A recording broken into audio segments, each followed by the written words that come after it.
Welcome to our சேனல். நம்ம சேனலில் ஹேர் மேத்தமெட்டிக்ஸ் காம்படிட்டிவ் எக்ஸாம் ப்ரிப்பேர் பண்ணுறவங்களுக்காக நம்ம தொடர்ந்து வீடியோஸ் கொடுத்துட்டே இருக்கேன். இன்றைக்கி வந்து ரீமான் இன்டகிரேஷனை பற்றி ஒரு இன்ட்ரடக்ஷன் சொல்ல போகிறேன். ரீமான் இன்டகிரேஷன் பொறுத்த வரைக்கும் UGTRB, PGTRB, polytechnic TRB, CSIR NET, UGC NET எல்லாருக்குமே இந்த போர்ஷன் இருக்குது. நம்ம அதை இன்ட்ரோ தரவாக தெரிஞ்சுக்கிட்டா தான் நம்ம அதில் ப்ராப்ளம்ஸ் போட முடியும். தொடர்ந்து நம்மளுக்கு வந்து வரக்கூடிய இன்னொரு 10 நாளில் யூஜிசி நெட்டு ஸ்டாட்டிஸ்டிக்ஸ் எக்ஸாமும் ஒரு மாதத்துக்குள்ளே நம்மளுக்கு சிஎஸ்சிஆர் நெட்டு மேத்தமெட்டிக்ஸ் எக்ஸாமும் இருக்குது. அதனால நம்ம ரேமான் இன்டகிரேஷனில் தொடர்ந்து ப்ரீவியஸ் இயர் ப்ராப்ளம்ஸு, கான்செப்ட்ஸ் எல்லாத்தையுமே போட போகிறோம். அதனால சிஎஸ்சிஆர் நெட்டு, யூஜிசி நெட்டுக்கு ப்ரிப்பேர் பண்ணுறவங்க அடுத்தடுத்து வரக்கூடிய வீடியோஸை கான்சன்ட்ரேட்டடாக பாருங்கள். இன்றைக்கி கொடுக்கக்கூடிய video it is useful for all எல்லாருக்குமே இது ஹெல்ப்ஃபுல்லாக இருக்கும். ஏன்னா எல்லா எக்ஸாம்லேயுமே இந்த டாபிக் வந்து இருக்குது. ரீமான் இன்டகிரேஷன் அனாலிசிஸில் ஒரு முக்கியமான ஒரு டாபிக். அனாலிசிஸில் இது ரொம்ப ரொம்ப முக்கியமான டாப்பிக்கு. இதை தெரிஞ்சுக்கிறதுக்கு முன்னால் நீங்கள் சேனலுக்கு நியூ வந்தீங்கன்னா சப்ஸ்கிரைப் பண்ணிக்கோங்க, ஃப்ரெண்ட்ஸ்க்கு ஷேர் பண்ணுங்கள். ஒரு Telegram group, WhatsApp channel, Insta account link கொடுத்துருக்கேன், ஜாயின் பண்ணிக்கோங்க. நம்மளுடைய WhatsApp channel, Insta account, Telegram group எல்லாத்துலேயுமே டெய்லி ஒரு எம்சிக்யூ போரில் கொடுத்துட்ருக்கேன். அதை நீங்கள் ஃபாலோ பண்ணிகிட்டே வந்தீங்கன்னா உங்களுக்கு ரொம்பவே ஹெல்ப்ஃபுல்லாக இருக்கும். ஓவிஎம் ஆப்பை டவுன்லோட் பண்ணிக்கோங்க. அதில் previous year question prescribed books எல்லாமே இருக்குது. நீங்கள் ஃப்ரீயாகவே டவுன்லோட் பண்ணிக்கலாம். யூஜிடிஆர்பி, பிஜிடிஆர்பி, சிஎஸ்சிஆர் நெட்டு எல்லாருக்குமே நம்மக்கிட்ட ஆன்லைன் மோடில் கிளாஸ் இருக்குது. வேணுமா காண்டாக்ட் பண்ணுங்கள். அதுக்கு முன்னால் நம்மளுடைய கிளாஸஸ் எப்படி இருக்குன்னு கமெண்ட்லையும் டிஸ்கிரிப்ஷன்லையும் கொடுத்துருக்கேன். பார்த்துட்டு கம்ஃபர்டபுளாக ஃபீல் பண்ணிங்கன்னா காண்டாக்ட் பண்ணுங்கள். யூஜிடிஆர்பியை பொறுத்த வரைக்கும் கம்ப்ளீட்டு கோர்ஸு, அதாவது டீட்டெயில்டு லெக்சர்ஸ் வித் 10,000 எம்சிக்யூஸ் இருக்குது. இல்லை 10,000 எம்சிக்யூஸ் மட்டும் வேணும்னா அது வேணால் ஜாயின் பண்ணிக்கலாம். இல்லை டெஸ்ட் பேட்ச் இருக்குது. Test batch with live session, without live session 2 ஆப்ஷனாக இருக்குது. எது வேணும்னாலும் காண்டாக்ட் பண்ணுங்கள். அதுக்கு முன்னால் கட்டாயமாக பிளேலிஸ்ட்டும் ஷார்ட்ஸும் பாருங்கள். ரேமான் இன்டகிரலுக்கான டெஃபினேஷன் என்ன, ஸ்ட்ரெல்ஜிஸ் இன்டகிரலுக்கான டெஃபினேஷன் என்னன்னு இதில் கொடுத்துருக்கேன். முதல்ல நம்மளுக்கு ஃபங்க்ஷன் வந்து பார்ட்டிஷனாக என்ன அப்படின்னு முதல்ல சொல்லியிருக்கோம். Let interval A comma B and interval A partition of interval A comma B. பார்ட்டிஷன்னா என்ன அப்படின்னா, இன்டர்வல் ஏ கமா பியை நம்ம சின்ன சின்ன பகுதியாக பிரிக்க போகிறோம், பார்ட்டிஷன் பண்ண போகிறோம். As equal to initial point வந்து a, x0, x1, x2, etc. xn equal to b. அதாவது என்ன அர்த்தம் அப்படின்னா, இன்டர்வல் 0,1 இருக்குன்னு வச்சுக்கோங்க. இப்போ இன்டர்வல் 0,1 இருக்கு. 0லேருந்து 1 வரைக்கும் நம்மளுக்கு விருப்பமான இன்டர்வலை பார்ட்டிஷன் பண்ணிக்கலாம். 0 ஃபர்ஸ்ட் பாயிண்ட் வந்து 0, அடுத்து 0.1, 0.2, 0.3 அப்படி 1 வரைக்கும். அப்போ நம்மளுக்கு 10 எண்ணம் கிடைக்கும். இப்போ நான் இன்டர்வலை 0.2 டிஃபைன் பண்ணினா 0, 0.2, 0.4, 0.6, 0.8, 1 இப்படி நம்மளுக்கு தேவையான இன்டர்வலில் பார்ட்டிஷன் பண்ணிக்கலாம். நம்ம எந்த அக்யூரஸியில் பார்ட்டிஷன் பண்ணுறோமோ அதை பொறுத்து நம்மளுக்கு இன்டர்வலோடைய அக்யூரன்சியும் கிடைக்கும். 0.3 வச்சுக்கலாம், 0.4 வச்சுக்கலாம், எது வேணாலும் வச்சுக்கலாம். நம்மளுக்கு விருப்பமான இன்டர்வலில் நம்ம என்ன செய்யணும், பார்ட்டிஷனை டிஃபைன் பண்ணிக்கணும். இதுதான் பார்ட்டிஷன். கொடுத்துருக்கக்கூடிய இன்டர்வலை சின்ன சின்ன பகுதியாக பிரித்து எழுதுறது, அதுதான் பார்ட்டிஷன். சரியா? இப்போ டெல்டா எக்ஸ்ஐங்கிறது என்னென்னா எக்ஸ்ஐ மைனஸ் எக்ஸ்1 ஐ மைனஸ் 1. டெல்டா எக்ஸ்1னா x1 மைனஸ் x0. டெல்டா எக்ஸ்2னா இந்த இருக்குது x2 மைனஸ் x1. இப்படி நம்ம எழுதிக்கலாம். இதில் கேபிட்டல் எம்ஐங்கிறது என்னென்னா சுப்ரீமம் வேல்யூ, ஸ்மால் எம்ஐங்கிறது infimum of F of X. UPF என்னன்னு டிஃபைன் பண்ணியிருக்கோம், summation I varies from 1 to n capital M I into delta X I. இது வந்து கேபிட்டல் எம்ஐ யூபிஎஃப். இந்த கேபிட்டல் சுப்ரீமம் கண்டுபிடிக்கிறோம்னா அதுக்கு அந்த சுப்ரீமம் வேல்யூஸ்க்கு நம்ம இன்ஃபீமம் கண்டுபிடிச்சோம்னா நம்மளுக்கு அப்பர் இன்டெக்ரல் வேல்யூ கிடைக்கும். இதை எப்படி வாசிக்கணும், upper integral A to P F D X. இந்த நோட்டேஷன் வந்து அப்பர் இன்டெக்ரலை மீன் பண்ணுது. Upper integral A to P F dx equal to infimum of UPF. சரியா? அதே மாதிரி எல்பிஎஃப்ங்கிறது என்னன்னா summation I varies from 1 to n small M I into delta X I. Small எம்ஐங்கிறது என்னதான் infimum of F of X. Small எம்ஐங்கிறது என்னது infimum of F of X. அந்த இன்ஃபீமம் வேல்யூஸ் அவ்வளோத்துக்கும் நம்ம என்ன செய்யணும், சுப்ரீமம் வேல்யூ கண்டுபிடிக்கணும். அதைத்தான் நம்ம லோயர் இன்டெக்ரல் டிஃபைன் பண்ணுறோம். Lower integral A to P F dx equal to supremum of LPF. சரியா? இதுதான் ரீமான் இன்டெக்ரல். இதே மாதிரி நம்ம ஸ்டில்ஜிஸ் இன்டெக்ரல் டிஃபைன் பண்ண போறோம். ஸ்டில்ஜிஸ் இன்டெக்ரல்ல என்னன்னா ஆல்ஃபான்னு ஒரு மோனோடானிக்கலி இன்க்ரீசிங் ஃபங்க்ஷன் டிஃபைன் பண்றோம். இது எல்லாமே ஜஸ்ட் ஃபார்முலா, அதை அவ்வளவு படிச்சு வச்சுக்கணும். ப்ராப்ளம் போடும்போது இது எல்லாமே யூஸ் ஆகும். கேபிட்டல் எம்ஐ கண்டுபிடிக்கணும், ஸ்மால் எம்ஐ கண்டுபிடிக்கணும், யூபிஎஃப் எல்பிஎஃப் எல்லாம் கண்டுபிடிச்சு தான் நம்ம என்ன செய்ய முடியும், ஃபைனலாக அப்பர் இன்டெக்ரல் லோயர் இன்டெக்ரலோட வேல்யூவை கண்டுபிடிக்க முடியும். So then let alpha be monotonically increasing function on interval a comma b. Since alpha of a and alpha of b are finite, it follows that alpha is bounded. Alpha of a, alpha of b. Alpha of a, alpha of b ரெண்டு finite இருக்கிறதுனால alpha என்ன செய்யுது, bounded இருக்கு. இதே மாதிரி நம்ம Riemann இன்டெக்ரல்ல எடுத்த மாதிரியே நம்ம ஒரு பார்ட்டிஷன் இங்க எடுத்துக்கிறோம். இங்க டைரக்டா x1 x2 xn எடுத்திருந்தோம். இங்க டெல்டா xi, ஏன்னா நம்ம ஆல்ஃபான்னு இப்ப புதுசா ஒரு ஃபங்க்ஷன் டிஃபைன் பண்ணியிருக்கோம் இல்லையா. fb அதே மாதிரி ஆல்ஃபா f வந்து bounded real function on interval a comma b. Bounded real function on interval a comma b அப்படின்னா என்ன அர்த்தம் அப்படின்னு பார்த்தீங்கன்னா, f from on என்ன கொடுத்திருக்கோ அதான் டொமைன், ரியல் ஃபங்க்ஷன் கொடுத்திருக்க அதான் ரியல் தான் கோடொமைன். அப்ப இந்த function f from interval a comma b to r, இந்த ஃபங்க்ஷன் எப்படி இருக்கு, பவுண்டடா இருக்கு. சரிதானா? let alpha be a monotonically increasing function. இது வரைக்கும் நம்ம delta alpha is equal to இங்க என்ன எழுதணுமோ அது அப்படியே கொஞ்சம் ஸ்லைட்டா மாறிட்டே வரும். ஆல்பா வந்து ஒரு ஃபங்க்ஷன், அதனால alpha of xi minus alpha of xi minus 1. அதே மாதிரி இங்க யூபிஎஃப் ஆல்பா, யூபிஎஃப் என்ன டிஃபைன் பண்ணமோ அதே தான். யூபிஎஃப் ஆல்பா என்னது, capital M I into delta alpha. LPF alpha என்னது, capital M I into small M I into delta alpha. இதில் கேபிட்டல் எம்ஐங்கிறது என்னது, சுப்ரீமம் வேல்யூ. ஸ்மால் எம்ஐங்கிறது என்னது, சுப்ரீமம் வேல்யூ.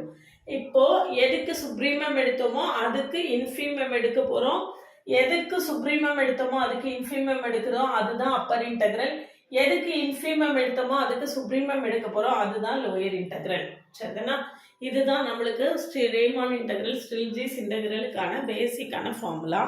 இந்த ஃபார்முலாவெல்லாம் வச்சு நம்ம எப்படி ப்ராப்ளம் போட போறோம் அப்படின்னு அடுத்தடுத்து பார்க்க போறோம். இதுல முக்கியமான விஷயம் என்னன்னா, இப்ப ரீமான் இன்டெக்ரல் எல்லாம் கண்டுபிடிச்சாச்சு, இதை அப்படியே எழுதி எடுத்துக்கோங்க. ரொம்ப முக்கியமான விஷயம் இது. இதுல பாத்தீங்கன்னா lower integral equal to Appar integral அப்படி இருந்ததுன்னா நம்ம இந்த ஃபங்க்ஷனை ரீமான் இன்டெகிரபிள் ஃபங்க்ஷன் அப்படின்னு சொல்றோம். ரீமான் ஸ்கிரிப்டாங்கிறது என்னன்னா, the set of all Riemann integrable functions. set of all Riemann integrable functions. சரியா? இப்போ upper integral equal to lower integral அப்படின்னு இருந்துச்சுன்னா which is equal to that integral value, அதுதான் நம்மளுடைய general integral value. நம்ம பாட்டு இன்டகிரேஷன் போட்டு போயிட்டே இருக்கோம். அந்த ஃபங்க்ஷன்ஸ் எல்லாமே கட்டாயமா என்ன செய்திருக்கோம், ரீமான் இன்டகிரபிள் ஃபங்க்ஷன்ஸா தான் இருந்திருக்கும். ரீமான் இன்டகிரபிளா இருக்கிறதுனால தான் நம்மளால என்ன செய்ய முடியுது, இன்டகிரல் வேல்யூவை கண்டுபிடிக்க முடியுது. சரியா? அதே மாதிரி இங்கேயும் lower integral F D alpha equal to upper integral F D alpha equal to integral A to B F D alpha. சரியா? Integral A to B F D alpha. இதைத்தான் நம்ம என்னன்னு சொல்றோம், ஸ்டில்ஜிஸ் இன்டகிரபிள் ஃபங்க்ஷன். இதை வந்து F belongs to script R of alpha. வெறுமனே script R இருந்தா அது Riemann integrable function. Script R of alpha அப்படின்னு இருந்ததுன்னா அது ஸ்டில்ஜிஸ் இன்டகிரபிள் ஃபங்க்ஷன். சரிதானா? இதுல ரொம்ப பேசிக்கா நிறைய இனிமே இது இவ்வளவுதான் இதுல உள்ள கான்செப்ட் இவ்வளவுதான். இனிமே இது ரிலேட்டடா நிறைய தியரம்ஸ், ஸ்டேட்மெண்ட்ஸ், ரிசல்ட்ஸ் அதெல்லாம் இருக்கும். அது எல்லாமே நம்ம தெரிஞ்சு வச்சுக்கிட்டோம்னா தான் ப்ராப்ளம் போடுறதுக்கு அது கம்ஃபர்டபுளா இருக்கும். ஃபர்ஸ்ட் விஷயம் என்ன அப்படின்னு பார்த்தீங்கன்னா, முதல் விஷயம் என்னன்னா, always LPF alpha less than or equal to UPF ஆல்ஃபாவா இருக்கும். அதே மாதிரி எதெல்லாம் ஆல்ஃபாக்கு ட்ரூவா இருக்கும் அதெல்லாம் ஆர்டினரி எல்பிஎஃப்க்கும் ட்ரூவா இருக்கும். LPF less than or equal to என்னது, UPF. LPF alpha less than or equal to UPF alpha. இதெல்லாம் நம்மளுக்கு ரொம்ப பேசிக்கா தெரிய வேண்டிய முக்கியமான விஷயங்கள். சரியா? இதுல என்னென்ன ப்ராப்பர்ட்டிஸ் இருக்குன்னு சொல்றேன், அதை எழுதி வச்சுக்கோங்க. அது உங்களுக்கு ரொம்பவே ஃபியூச்சரில் ஹெல்ப்ஃபுல்லாக இருக்கும். இதில் இன்னும் சொல்ல போனால் M small M into B minus A less than or equal to LPF alpha. எல்பிஎஃப்ஐ வச்சுப்போம். Less than or equal to இதெல்லாம் எல்பிஎஃப்க்கு சொல்கிறோமோ அது எல்பிஎஃப் ஆல்ஃபாக்கும் ட்ரூவாக இருக்கும். Capital M into B minus A. இது ஜென்ரலாக ரொம்ப யூஸ் ஆகக்கூடிய ஒரு முக்கியமான ரிசல்ட். சரியா?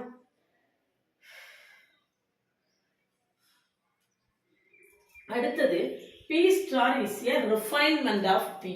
P starங்கிறது refinement of P அப்படின்னு நம்ம எப்ப சொல்லணும்? P star contains P. அதாவது P starல P-யை விட அட்லீஸ்ட் ஒரு எலிமெண்டாவது அதிகமா இருந்துச்சுன்னா அதை ரிஃபைன்மெண்ட் அப்படின்னு சொல்றோம்.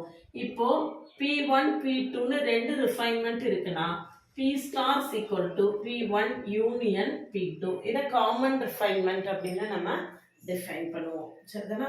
இதுக்கு பேரு காமன் ரிஃபைன்மெண்ட். இதுக்கு அடுத்த ரிசல்ட் என்ன அப்படின்னு பார்த்தோம்னா P star is a refinement of P இருந்ததுன்னா LPF alpha less than or equal to LP star F alpha இருக்கும். அதே மாதிரி UP star F alpha less than or equal to UP F alpha இருக்கும். I think so. Right and check பண்ணிக்குவோம். Yes, I am right. Correct தான். சரியா? அடுத்தது lower integral is always இல்ல LPF less than or equal to UPF நாலே நம்மளுக்கு lower integral is always less than or equal to upper இன்டெக்ரலா இருக்கும். Lower integral is always என்னது? less than or equal to upper இன்டெக்ரலா கட்டாயமாக இருக்கும். சரியா? இதெல்லாம் பேசிக்கா உள்ள ரிசல்ட்ஸ். அடுத்தது F belongs to R of alpha. இதெல்லாம் எழுதி வச்சுக்கோங்க, குறிச்சிட்டே வாங்க. நல்லா ஒன்னொன்னா எழுதி வச்சுட்டே வாங்க, இல்லைன்னா ஃபியூச்சர்ல ரெஃபரன்ஸ்க்கு தேவைப்படும், அப்போ கஷ்டமா இருக்கும். இதுல F belongs to R of alpha if and only if for every epsilon greater than 0 UP F alpha minus LP F alpha less than epsilon. ஆல்பாக்கு போடக்கூடியதெல்லாம் ஆல்பா இல்லாமலும் ட்ரூவா இருக்கும். F belongs to, இது ரொம்ப ரொம்ப முக்கியமான ரிசல்ட். இதான் necessary and sufficient condition. UPF alpha minus LPF alpha less than epsilon. அடுத்தது கண்டினியூஸா இருந்தா கட்டாயமா ரீமான் இன்டகிரபிளா இருக்கும். அடுத்த result F is continuous on interval a, b, then F belongs to R of alpha. Continuous, continuity implies என்னது? F belongs to R of alpha. R of alpha na it is integrable. சரியா? அடுத்தது F is monotonic on interval a, b and alpha is continuous. F monotonic-ஆ இருக்கு, F monotonic-ஆ இருக்கு, alpha என்ன செய்யுது? கண்டினியூஸா இருக்கு. இந்த ரெண்டு கண்டிஷனும் இருந்துச்சுன்னா கட்டாயமா என்ன செய்யும்? F belongs to R of alpha இருக்கும். எப்பெல்லாம் அது ரீமான் இன்டகிரபிளா இருக்கும் அப்படின்னு நம்மளுக்கு சொல்லியிருக்கு, அவ்வளவுதான். அடுத்தது suppose F is bounded on interval a, b and F has finitely many points of discontinuity. F bounded இருக்கு, F க்கு finitely many points of discontinuity. சில பாயிண்ட்ல மட்டும் அது என்ன இருக்கு? டிஸ்கண்டினியூஸா இருக்கு. finitely many points, finite number of pointsல அது டிஸ்கண்டினியூஸா இருக்கு.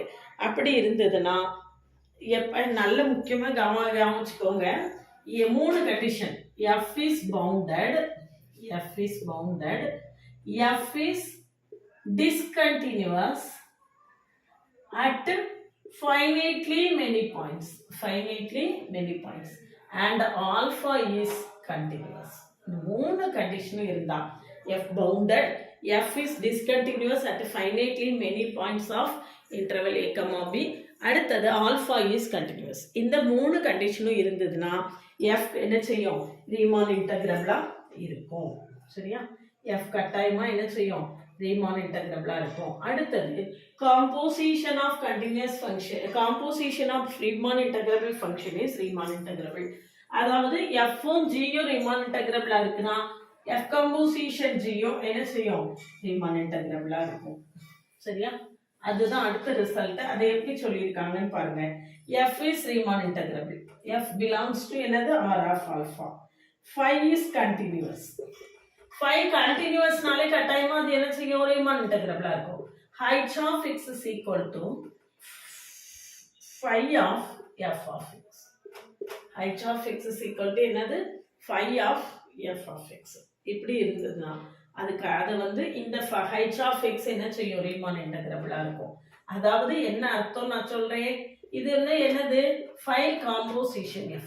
Composition of Riemann integrable function is again Riemann integrable. சரிதானா, இதுதான் அங்க விஷயம். அடுத்தது f1 Riemann integrable இருக்கு, f2 Riemann integrable இருக்கு. அப்படின்னா f1 plus f2, f1 minus f2, இது ரெண்டுமே கட்டாயமா என்ன செய்யும் ரீமான் இன்டகிரபிளா இருக்கும். அடுத்தது CF இது எல்லாமே ரீமான் இன்டகிரபிளா இருக்கும். இது ஒரு அதுக்கு அடுத்த ரிசல்ட். அடுத்தது பார்த்தீங்கன்னா நெக்ஸ்ட் ரிசல்ட் என்ன அப்படின்னா f1 less than or equal to f2 இருந்தா integral f1 less than or equal to integral f2 இருக்கும். சரியா, அடுத்தது நம்மளுக்கு ரொம்ப தெரிஞ்ச ரிசல்ட் தான் integral a to c f d alpha plus integral c to b f d alpha equal to a to c cancel ஆகி நம்மளுக்கு என்ன வந்துரும் a to b f d alpha. இதெல்லாம் நம்ம ரொம்ப ரெகுலரா இன்டகிரேஷன்ல யூஸ் பண்ணிட்டு இருக்கக்கூடிய ப்ராப்பர்ட்டிஸ் தான். ஆனா அந்த இடத்துல நம்மளுக்கு அந்த ஃபங்க்ஷன் கொடுத்துருக்கக்கூடிய ஃபங்க்ஷன் ரீமான் இன்டகிரபிளா இருந்திருக்கும். ரீமான் இன்டகிரபிளா இருந்தா மட்டும்தான் நம்ம இதெல்லாம் என்ன செய்ய முடியும், ஒர்க் பண்ண முடியும். சரியா, அடுத்தது நெக்ஸ்ட் வந்து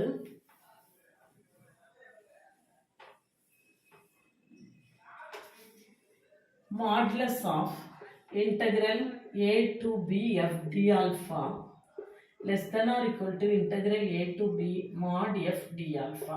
இது ஒரு முக்கியமான ரிசல்ட். அடுத்தது integral a to b f d alpha less than or equal to capital M into alpha of b minus alpha of a. இதுல f என்ன செய்யும் bounded ஃபங்க்ஷனா இருந்திருக்கணும். அதாவது modulus of f less than or equal to m இதுல apply பண்ணியிருக்கேன், அவ்வளவுதான். அப்ப modulus f less than or equal to m மிச்சம் என்ன இருக்கு d ஆல்பான்னு இருக்கு. ஆல்பாவும் dயும் இன்டகிரேஷன் டிஃபரன்ஷியேஷன் கேன்சல் ஆயிடும், ஆல்பா வரும். லிமிட் என்னது a to b. அப்ப ஆல்பாக்கு பதில் b, பீட்டாக்கு பதில் a ன்னு சப்ஸ்டிட்யூட் பண்ணக்கூடாது. ஆல்பா என்னது ஃபங்க்ஷன். அப்ப alpha of b minus alpha of a. இதுல இருந்து டெரைவ் ஆன ரிசல்ட் தான் இது. சரியா, அடுத்தது இன்டகிரல். இது எல்லாமே நம்மளுக்கு ரொம்ப தெரிஞ்சிருக்கணும் ரிசல்ட்ஸ், அப்பதான் ப்ராப்ளம் போட நல்லா இருக்கும். Integral a to b f d alpha 1 plus alpha 2 equal to integral a to b f d alpha 1 plus integral a to b f d alpha 2. சரியா, ரெண்டு ஃபங்க்ஷன்ஸ் இருந்ததுன்னா ரெண்டையும் நம்ம என்ன செய்யலாம் பண்ணிக்கலாம். அடுத்தது integral a to b f d of c alpha. c alpha இந்த cங்கிறது constant. c integral a to b f d alpha. c integral a to b f d alpha. சரியா, இதெல்லாம் கிட்டத்தட்ட ஒரு 11 ரிசல்ட்டுக்கு மேலே சொல்லிட்டேன். அடுத்தது எஃப்பும் ஜியும் ரீமான் இன்டகிரபிளா இருந்தா fg ரீமான் இன்டகிரபிளா இருக்கும். f1 plus f2 f1 minus f2 cf சொன்னீங்களா, அதுல fgயும் சொல்லலாம். f1 f2 ரெண்டு ரீமான் இன்டகிரபிளா இருந்தா f1 f2 ரீமான் இன்டகிரபிளா இருக்கும். சரியா, நெக்ஸ்ட் அவ்வளவுதான், கிட்டத்தட்ட ஆல்மோஸ்ட் எல்லாமே சொல்லியாச்சு. அடுத்தது பாருங்க, நெக்ஸ்ட் என்ன ரிசல்ட்னு பாருங்க. Alpha is monotonically increasing. Alpha monotonically இன்க்ரீசிங்கா இருக்கு. ஆல்பா டேஷ் என்ன செய்யுது ரீமான் இன்டகிரபிளா இருக்கு. அண்ட் f அப்படி இருந்துச்சுன்னா f belongs to r of alpha. f Riemann இன்டகிரபிளா இருக்கிறதுக்கு நம்மளுக்கு என்ன கண்டிஷன்னா f ஆல்பா டேஷ் ரீமான் இன்டகிரபிளா இருக்கணும்.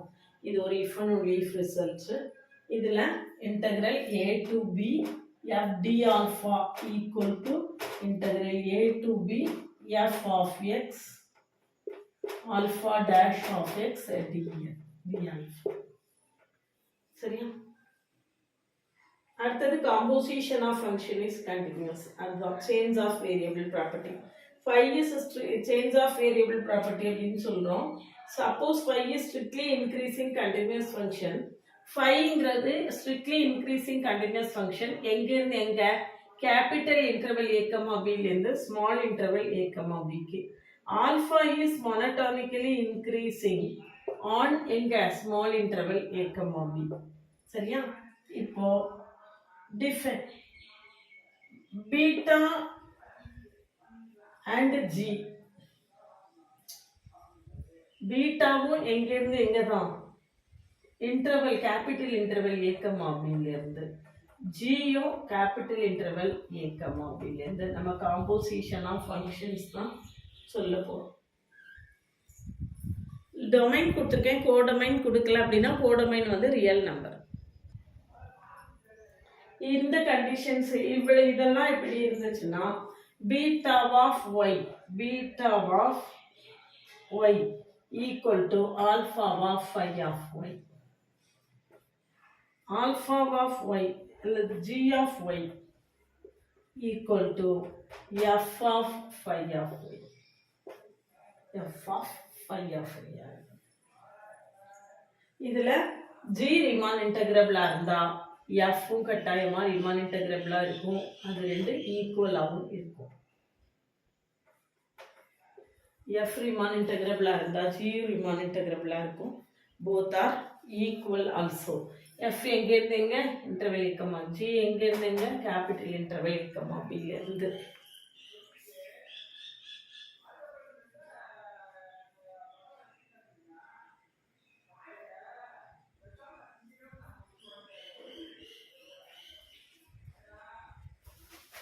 அவ்வளோதான். இதில் மெயினாக சொல்கிறதுக்கான ப்ராப்பர்ட்டிஸ் இவ்வளோதான். இந்த ப்ராப்பர்ட்டிஸ் எல்லாமே நம்ம தெரிஞ்சு வச்சுக்கிட்டோன்னா நம்மளுக்கு அடுத்தடுத்து வரக்கூடிய ப்ராப்ளம்ஸ் எப்படி ஃபேஸ் பண்ணுறது அப்படின்னு தெரியும். இப்போ நான் சொன்ன ப்ராப்பர்ட்டிஸ் எல்லாமே எழுதி எடுத்து வச்சுக்கோங்க. அப்படின்னா தான் ஃப்யூச்சர் ரெஃபரன்ஸ்க்கு அது என்ன செய்யும், ஹெல்ப்ஃபுல்லாக இருக்கும். நம்ம அடுத்தால ப்ராப்ளம்ஸ் போடலாம். இந்த ரீமான் இன்டகிரேஷனில் கொடுத்துருக்கக்கூடிய கான்செப்ட்ஸ் ஃபுல்லாக தரவாக இருந்தால் தான் நம்ம அடுத்தடுத்து ப்ராப்ளம் சால்வ் பண்ணுறதுக்கு நம்மளுக்கு ஹெல்ப்ஃபுல்லாக இருக்கும். இந்த ஃபார்முலா, கான்செப்ட்ஸ், தியரம், ஸ்டேட்மெண்ட்ஸ் எல்லாத்தையுமே நல்லா படிச்சுக்கோங்க. அடுத்து வரக்கூடிய வீடியோஸில் நான் யூஜிசி நெட்டுக்கு, சிஎஸ்ஐஆர் நெட்டுக்கு தேவையான ரீமான் இன்டகிரேஷனில் உள்ள ப்ராப்ளம் சால்வ் பண்ண போகிறேன். நம்ம கூட தொடர்ந்து ட்ராவல் பண்ணிங்கன்னா சிஎஸ்சிஆர் நெட்டு, யூஜிசி நெட்டை பொறுத்த வரைக்கும் நம்மளுக்கு வந்து ஸ்டாட்டிஸ்டிக்ஸ் இருக்குது. ஆக்சுவலி ஸ்டாட்டிஸ்டிக்ஸில் உங்களுக்கு வந்து real analysis, linear algebra plus statistics தான் இருக்குது. அதனால் லீனியர் அல்ஜிப்ரா, ரியல் அனாலிசிஸில் வரக்கூடிய வாரங்களில் ப்ராப்ளம்ஸ் கொடுக்குறேன். உங்களுக்கு அந்த ப்ரிப்பரேஷனுக்கு ஹெல்ப்ஃபுல்லாக இருக்கும். ஓவிஎம் ஆப்பை டவுன்லோட் பண்ணிக்கோங்க. அதில் previous year question prescribed books எல்லாமே இருக்குது. நீங்கள் ஃப்ரீயாகவே டவுன்லோட்